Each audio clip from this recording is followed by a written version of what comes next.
us to know the exact causes of these incidents. Thank you. Chairman sir, the honourable member has asked a very serious and very comprehensive question regarding the incident that has happened in Ahmedabad.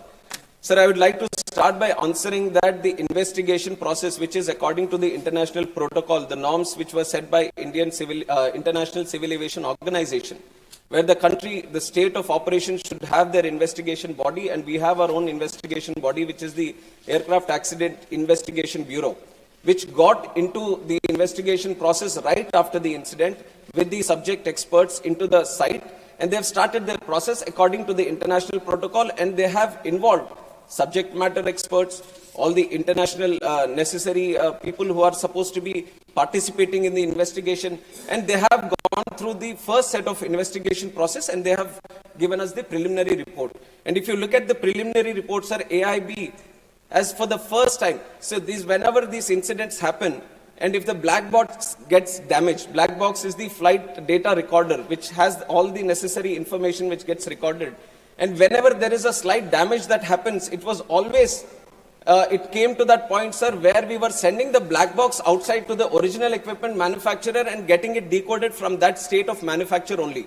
And it was for the first time that as a country, India took a stand that the black box which was achieved, even if it was damaged, that the whole decoding process is going to happen in the country, and we have successfully done it in the country also. The AIB has been successful in decoding the entire data which was available, even if the black was from the outer side, if it was looking damaged also. And once the AIB has achieved decoded the data, which was achieved from two different things. One was the flight data recorder, which has the data numbers, and also the cockpit voice recorder, which has the audio, this thing.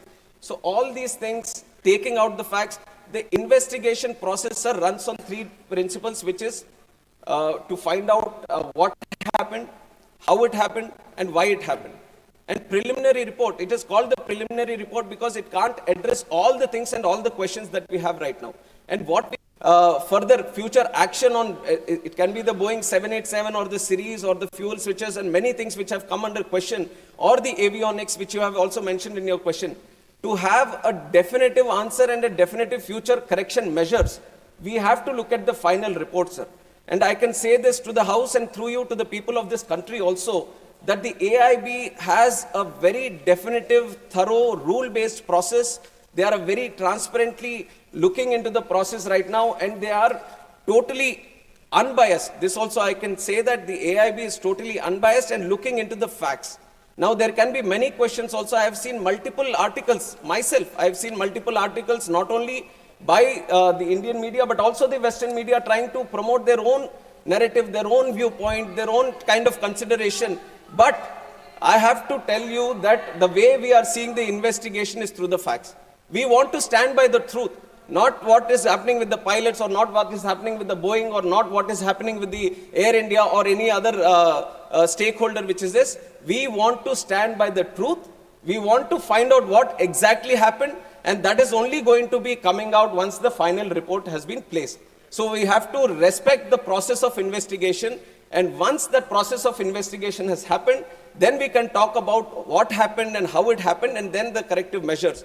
If we talk about the other incidents that would have happened before, let it be the Air Nippon, Japanese Airways, or any other airways for that fact, every time any incident happens in any country, then the same process is followed, where the investigation body gets into the process of investigation, and once the thorough investigation is done and the final report is placed, only then the corrective measures to all these countries and all these airline operators and all the regulators is sent so that the corrective action is being done. And this has happened in the previous incidences also. Wherever there was any incident happened, whenever there was a mandatory suggestive correction measures that were supposed to be done through the international protocol, it is mandatory for every state regulator to follow these and every airline operator to follow these. And we have thoroughly, without any negligence, we have thoroughly followed all the corrective and suggestive measures from the ICAO international protocol. Thank you. Second supplementary.